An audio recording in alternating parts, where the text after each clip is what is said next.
그 이유는 다음과 같습니다. 첫째, 피고인이 시세 조정 세력이었던 블랙펄 인베스트먼트 대표 이모 씨, 이하 블랙펄이라고 합니다. 등에게 위 주식 매도하고 자금을 일임하여 일임 매매를 위탁한 것으로 보이는데, 피고인이 블랙펄 측에 주기로 한 수익금 40%는 일반적인 경우보다 상당히 높습니다. 둘째, 2010년 5월 24일경부터 기존에 보유하던 도이치모터스 주식 69만 주 중 51만 주를 매도하여 오던 피고인이 일임 매매를 통해 2010년 10월 28일경부터 다시 주식을 매수하기 시작하였는데, 그와 같이 다시 매수를 시작할 만한 동기가 불분명합니다. 셋째, 2010년 10월 28일경에서 11월 1일경 사이 피고인의 대신증권 계좌에서는 주식 18만 주가 매도되는 사이 피고인의 미래에셋 대우 계좌에서는 같은 시기에 더 높은 평균 단가로 주식 11만여 주가 매수되었는데, 굳이 이와 같은 양태로 주식을 매매할 이유가 없습니다. 피고인이 증권사를 통해 위와 같은 매매를 확인할 수 있는 상황에서 이러한 매매 양태에 대하여 의문을 가질 수 있었다고 보입니다. 넷째, 피고인이 홈 트레이딩 시스템 거래 관련하여 증권사 직원과 통화를 하면서 자신의 통화가 녹음되는 것을 염려하였는데, 정상적인 거래라면 굳이 그와 같이 염려할 이유가 없어 보입니다. 다섯째, 그동안의 수사기관 진술에 일관성이 없습니다. 다만 시세 조정 행위에 대한 인식이 있다고 하더라도 공동정범이 성립하기 위하여는 공동가공의 의사, 즉 공범 사이의 의사의 결합이 있어야 합니다. 이는 공동의 의사로 특정한 범죄 행위를 하기 위하여 일체가 되어서 역할 분담을 통해 서로 다른 사람의 행위를 이용하여 자기의 의사를 실행에 옮겨야 함을 말합니다. 즉, 공동정범 사이에 서로의 행위에 대한 인식 및 용인이 있어야 합니다. 이러한 관계가 합리적 의심 없이 증명되어야 하고, 그와 같은 증명이 없다면 설령 피고인에게 유죄의 의심이 간다고 하더라도 피고인의 이익으로 판단할 수밖에 없습니다. 그런데 2010년 10월 22일경부터 2011년 1월 13일경까지 도이치모터스 주식을 이용한 시세 조종 행위와 관련하여 피고인이 시세 조종 세력과 공동정범으로서 범행을 실행한 것이라고 단정하기 어렵다고 보입니다. 그 이유는 다음과 같습니다.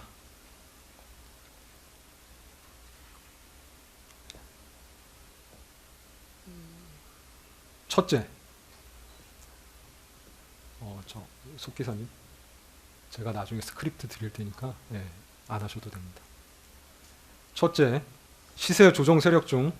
누구도 피고인에게 시세 조종에 관하여 직접 알려준 바가 있다고 진술하는 사람이 없어서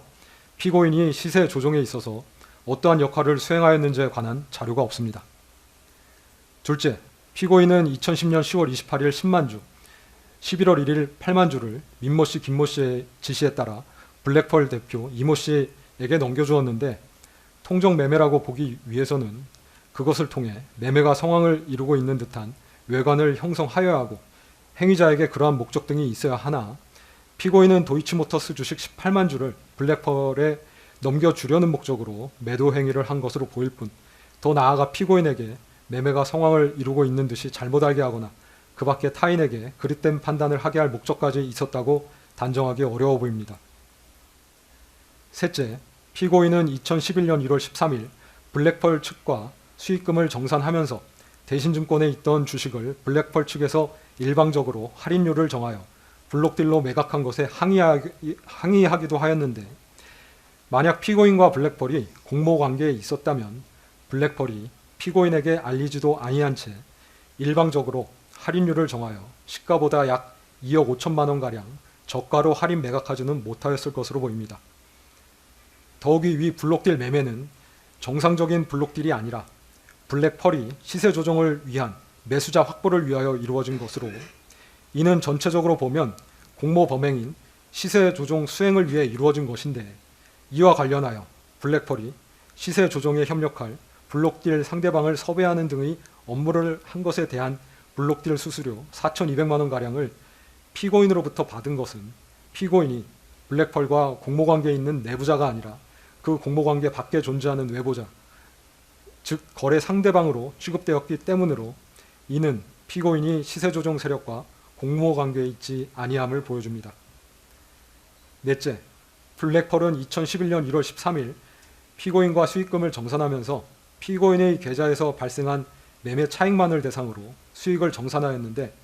피고인과 블랙펄이 공모관계에 있었다면 피고인의 계좌에서 발생한 매매 차익만 계산할 것이 아니라 이 부분 공소 사실에서 시세 조종 세력이 시세 조종에 사용한 다른 계좌들 20여 개에서 발생한 매매 차익도 함께 고려하여 정산을 하였어야 할 것인데 그와 같은 형태로 정산이 이루어진 바 없습니다.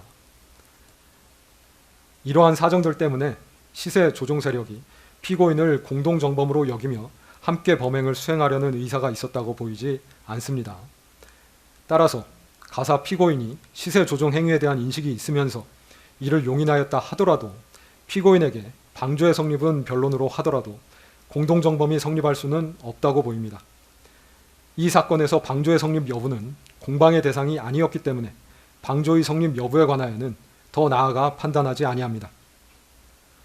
다음으로 2011년 1월 14일경부터 2012년 12월 5일경까지 이루어진 시세 조종 행위에 관하여 보면 피고인은 2011년 1월 13일 정산을 마침과 동시에 블랙펄에 맡겼던 도이치모터스 주식 1인 매매를 종료하였고 2011년 1월 14일경부터 2012년 12월 5일경까지 이 사건 대신증권 계좌, 이 사건 하나투자증권 계좌에서 이루어진 도이치모터스 주식 매매 중 이 사건 공소사실에 포함된 것은 2011년 3월 30일 23,000주를 하나투자증권 계좌로 매수한 것, 2012년 7월 25일경부터 2012년 8월 9일경까지 19,635주를 하나투자증권 계좌로 매수한 것인데, 이러한 하나투자증권 계좌 관련된 매매는 공범으로 기소된 시세 조종 세력에 대한 선행 확정 판결에서 시세 조정에 이용된 계좌로 인정되지 아니하였고, 위 행위들은 피고인이 독자적 판단 하에 매수한 것으로 보일 뿐 시세 조종 세력과의 의사연락 하에 매수하였다고 인정할 만한 증거가 부족합니다. 더욱이 위와 같이 매수된 주식은 이 사건 공소사실 기재 기간 중에 매도되지도 아니하였습니다. 공소사실 중 그 외의 기간에 이루어진 타인 계좌에서의 주식 매매 관련하여서는 피고인이 관여하였다고 볼 증거가 없습니다. 나아가 공소 시효에 관하여 살펴보겠습니다. 피고인이 자신의 증권계좌에 금원을 입금하기 시작한 것은 2010년 10월 22일경부터이고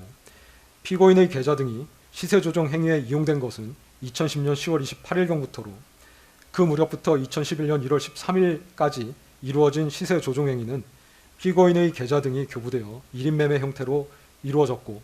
그 방식은 주로 통정, 가장매매였다는 점, 2011년 1월 13일경 피고인이 1인 매매를 위탁했던 상대방과 다투고 정산을 받은 이후로는 1인 매매를 하지 아니하였다는 점, 피고인이 자신의 계좌 이외에 시세 조정에 이용된 계좌나 그 운용 형태 등에 관하여는 별다른 인식이 없었던 것으로 보이는 점, 2011년 3월 30일경 이루어진 매수 행위는 피고인이 스스로 거래를 한 것으로 보이는 점, 그 후 1년 4개월가량 경과된 2012년 7월 25일경부터 2012년 8월 9일경까지 피고인은 단기간 동안 스스로 현실 매매를 한 것으로 보이는 점, 그 이외의 기간에는 피고인의 계좌나 자금이 이 사건 시세 조정 행위에 이용된 것은 없는 것으로 보이는 점 등을 종합하여 보면 2010년 10월 22일경부터 2011년 1월 13일경까지 이루어진 행위, 2011년 3월 30일경 매수 행위, 2012년 7월 25일경부터 2012년 8월 9일경까지 이루어진 행위는